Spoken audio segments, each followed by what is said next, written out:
Halo semuanya, selamat datang di segmen analisa. Beberapa di antara kalian yang sudah mention TikTokku di Anjasa Sumara, ini ada salah satu video yang menjadi pernyataan terbaru dari Alvin Lim, salah satu dari kuasa hukumnya Agus Salim, bahwa dia mengatakan dalam waktu nggak sampai 3 hari lagi, antara 2 sampai 3 hari dia bilang, akan segera keluar negeri untuk melakukan transplantasi ginjal. Katanya sudah ada orang yang mendonorkan ginjalnya untuk dia dan dia akan segera melakukan operasi tersebut dan akan memakan waktu yang cukup lama, antara 2 sampai 3 bulan. Waduh, lantas bagaimana dengan kasusnya Agus? Karena di bagian sekarang ini sosok yang paling vokal, yang kesannya adalah sebagai corongnya Agus dan melakukan banyak hal-hal yang unik-unik kepada Novi adalah dari timnya Alvin Lim. Kalau dia pergi nanti, gimana dong dengan kondisi Agus sekarang ini? Terus juga, kenapa Agus nggak dibawa juga? Kan sama-sama sakit ya kondisinya kalau kita boleh dibandingkan.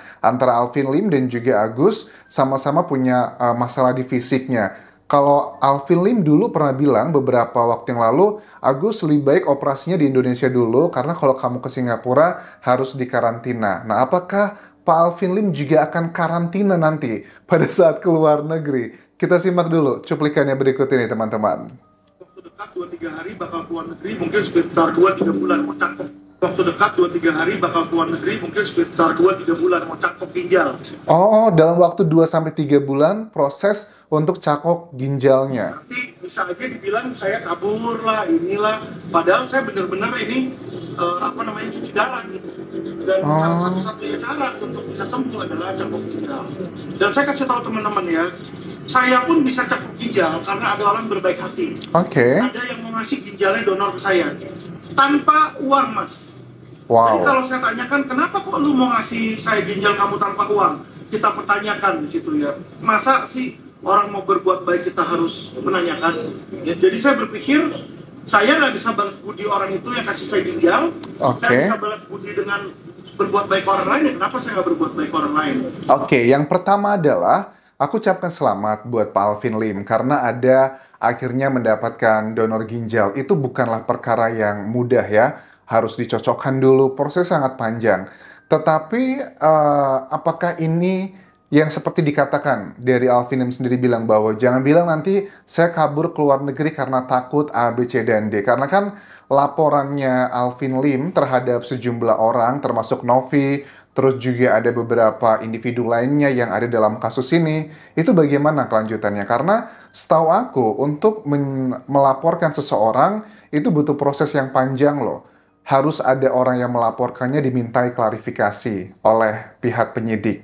Kalau mau laporannya naik ke dalam penyidikan gitu, kalau ditemukan unsur pidana. Kalau nanti Pak Alvin Limnya pergi, orang yang melaporkan Pak Alvin Lim gimana dong? Jadi nggak bisa diproses buat laporannya ke Novi. Paling tidak itu adalah yang paling utama. Kalau buat Agus, karena dia masih di Indonesia, di Jakarta, jadi dia sangat gampang untuk melakukan klarifikasi dan juga follow up laporannya. Tapi beneran, ini mau keluar negeri memang sudah jadwalnya atau sengaja dicocokkan gitu dengan drama-drama yang sekarang sedang terjadi ini? Itu sih, Mas. Oke. Kemarin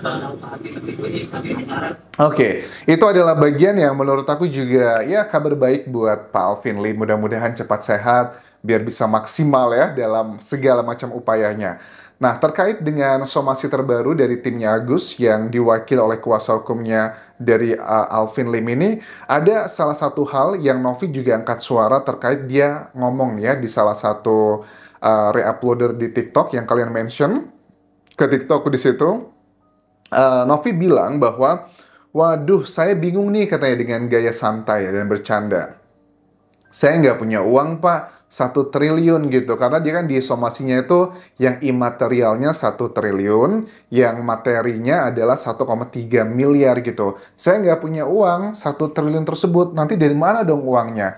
Dan ternyata Novi ini juga lagi ngobrol dengan sejumlah pegiat sosial media. Salah satunya adalah dari stafnya Alvin Lim yang bernama Judah Sitohang. Dan conversation atau percakapan di sini Itu sangat unik tapi penuh dengan makna, teman-teman. Seperti kalian tahu ya, beberapa kali aku mengatakan bahwa aku nggak peduli dengan gaya orang berbicara atau menyampaikan sebuah ide. Mau dia bercandaan, seriusan, atau bahkan selengean, tapi poinnya apa yang disampaikan. Itu hanyalah cover doang bungkusnya. Menurut aku, poin-poinnya ini menarik untuk kita bahas bareng-bareng. Bang Juda, aku nggak ada uang 1 triliun, boro-boro 1 triliun, 1 juta juga minjem sama tetangga, gimana tuh bang? Oke, untuk bagian pertama ini, Novi kan konteksnya dia ngomong dengan timnya Alvin Lim ya. Pasti juga tahu akan direcord, dilihat oleh banyak orang, ngomongnya di area publik. Ini adalah sindiran menurut aku buat Alvin Lim ya. Karena kan Alvin Lim itu ada salah satu statementnya yang dikutip oleh Hotman Paris bahwa saya yakin seyakin-yakinnya Novi itu nggak punya duit gitu loh. Bahkan ada beberapa orang kuasa hukum yang bilang juga kita tahu kok Novi itu juga kesulitan ekonomi dan sebagainya. Isu-isu seperti itu bukan cuman Alvin Lim yang ngomong, tapi ada orang-orang yang statusnya juga kuasa hukum berbicara seperti itu terhadap Novi.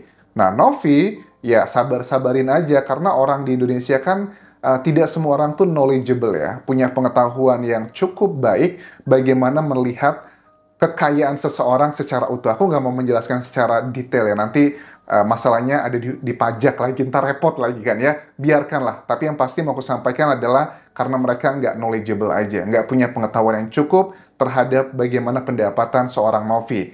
Karena mungkin hal seperti itu masih baru di Indonesia. Lanjut lagi. Nggak apa-apa, itu tadi kan bisa bilang, itu kan hanya hiasan doang. Oke, ini suaranya Juda Sitohang yang salah satu staff dari Alvin Lim ya. Itu yang kita kejar sebenarnya yang 1,3. Materialnya itu kan immaterial. Oke. Immaterial 1 triliun. Itu di pengadilan misalnya nggak dikabulkan. Bisa nego. Nego pun nggak dikabulkan. Itu kita udah pengalaman selama 7 tahun. Lah, terus gini ya, dari staffnya Alvin Lim bilang, Juda Sitohang, yang 1 triliun tuh nggak bakal dikabulkan sama pengadilan. Kan kita fokusnya cuma yang 1,3 miliar. Lantas kalau nggak dikabulkan, sudah tahu ini bakal ditolak sama pengadilan yang 1 triliun.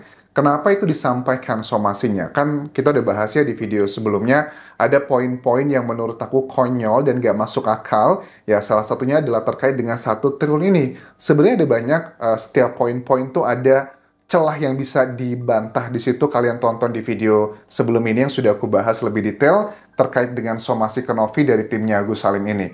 Lantas apakah ini cuma sekedar untuk kayak gimmick, konten, agar kelihatan lebih wow gimana gitu? Apakah ada bagian seperti itu? Coba kita simak keterangan dari timnya Alvin Lim berikut ini. Terlalu 1 triliun kalau ngerti nggak dikabulkan. Iya, Bang Juda udah tahu nggak dikabulkan, udah pernah kejadian, kenapa dibikin lagi Bang Juda? Juda kan mau branding, Juda Sitohang kan mau branding. Mau branding tante. Juda Sitohang ya. Kan saya yang bacain somasinya. Benar. Oh. Iya, soalnya kita panas dingin tuh udah masa. Oh, Juda Sitohang itu yang bacain somasinya itu ya. Oke, aku baru tahu namanya karena kan foto video tersebut, tampang tersebut kan muncul beberapa kali yang kalian mention ke TikTokku. Namanya tuh Juda Sitohang itu berarti ya. Yang sempat ngomongin Novi montok juga itu maksudnya ya. Oke. Lanjut lagi. Gimana, Bang? 1 triliun, dari mana 1 triliun? 1 juta aja juga tetangga. Ya itu makanya. Dia dapat donasi buat 1 triliun ya kan buat bantu Novi. Iya. Dalam hatiku aja bicara 1 triliun boro-boro 1 M aja disikat. Oh, itu dalam hati abang. Oh, ini mancing emosi nih. Boro-boro 1 triliun, 1 M aja disikat sama Novi. Oke, apakah Novi kepancing emosinya? Coba kita lihat di sini. Itu. Iya, pas banget. Jadi ya udahlah biar itu aja ini somasi. Biar netizen makin panas kan dengarnya kan. Oh. Jadi waktu saya onsetinnya 1 triliun boro-boro 1 M aja disikat harusnya. Katanya biar netizennya makin panas gitu. Sekali lagi ditegaskan, boro-boro 1 triliun, 1 M aja disikat. Loh, maksudnya gimana boro-boro 1 triliun, 1 M aja disikat? Ya salah dong sudut pandangnya. Kan yang minta 1 triliun itu bukannya Novi, tapi dari timnya kalian kan. Jadi memang ada banyak detail ya. Misalnya kalau kalian lihat kemarin di video yang aku capture ya di yang ditulis oleh timnya siapa? Alvin Lim terkait dengan isi somasi. Di poin ke-6 itu ada yang salah ketik sebenarnya. Lain kali lebih detail ya, Bang Juda ya. Dia menulisnya itu yang 1,3 miliar yang materi, terus yang material juga 1 triliun. Harusnya kan imateri. Itu ada beberapa kesalahan detail yang cukup bahaya sebenarnya, karena kata-kata hal detail seperti ini kayak Hotman Paris tuh ya. Aku tahu banget Hotman Paris tuh pada saat dia mengirimkan sebuah surat, baik itu press conference atau rilis atau apapun, itu nyaris sama sekali tidak ada kesalahan dalam penulisannya. Karena dia sangat waspada sekali dengan timnya tuh well prepared. Nah di sini aku lihat memang ada banyak hal yang harus diperbaiki, Bang. Makanya dikatakan ya 1 triliun tuh buat branding kantornya aja. Wah, ini semakin menguatkan nih statement dari siapa artis yang juga mengawal kasus ini, merupakan temannya Novi, Emma Waroka, yang bilang bahwa Agus itu cuma dijadikan apa istilahnya adalah kayak iklan berjalan gitu loh. Agus disuruh motong pita gitu kan ya. Terus juga di kantor barunya Alvin Lim, kemudian pada saat Agus bersama dengan timnya Alvin Lim selalu memakai seragamnya, itu adalah bagian yang soft selling, bukan soft selling ya, istilahnya itu kayak ya mereka juga jualan jasa kan ya, dan mereka mengatakan kan bahwa sekarang sudah buka di beberapa kota di Indonesia. Ya sah-sah aja, yang pasti mudah-mudahan Agus juga jangan mau dibodoh-bodohin gitu. Waktu reaksi aku lihat lagi video waktu Agus motong Vita, kan ada Wawanya juga kan ya. Wawa ngomong begini bahwa wah, sebuah kehormatan ini Agus diberikan kesempatan untuk motong Vita, meresmikan kantor barunya dari kuasa hukumnya. Ya mungkin bagi orang yang awam sebuah kehormatan gitu, wah kapan lagi kita dapat kesempatan seperti ini. Tapi kalau dari segi dunia showbiz, orang-orang yang ngerti dalam dunia content creator dan showbiz entertainment, itu kan ada alasannya kenapa seorang Agus memotong pita seperti itu. Apakah dia punya jabatan tinggi? Enggak. Apakah dia termasuk orang yang kaya raya, sukses, dan menginspirasi orang? Kayaknya juga belum sampai ke sana. Tapi kenapa dia seperti itu? Ya karena dia viral gitu loh. Jadi hati-hati aja pada saat nanti embel-embel viralnya udah nggak ada, ya kita lihat nanti. Ada sebuah pepatah atau prinsip ya, atau nasihat yang pernah sering aku sampaikan, bahwa kayak uang, popularitas, itu tuh tidak merubah karakter seseorang gitu kan. Ada banyak yang bilang, wah dulu orang ini tuh baik, terus juga rendah hati, tapi pada saat dia punya uang, dia populer, kok dia jadi orang yang sombong, jahat, dan pelit gitu, dan suka menyakiti orang lain. Nah, itu sebenarnya ya kayak uang, popularitas, kekuasaan, tidak merubah karakter seseorang, tetapi ketiga hal tersebut adalah menunjukkan apa yang sebenarnya ada di dalam hati orang tersebut. Jadi kalau kalian melihat ada orang-orang yang dulunya itu hidupnya susah, sangat baik, tapi udah punya uang, malah jadi baik banget, ya memang aslinya seperti itu. Tapi kalau kebalikannya, dulunya susah, sekarang udah punya uang, punya popularitas, terus juga punya kekuasaan, jadi jahat, ya memang aslinya dia seperti itu gitu teman-teman. Karena ya ini berhubungan dengan hal-hal yang dengan Agus gitu, karena dia menilai bahwa Agus ini karakternya tidak baik gitu. Bahkan waktu dia bekerja sebagai tim leader di sebuah restoran atau kafe, kan juga banyak nih testimoni yang mengatakan dari rekan-rekan kerjanya, Agus itu kalau ngomong ke bawahannya, anak training termasuk Aji yang melakukan penyiraman ke dia,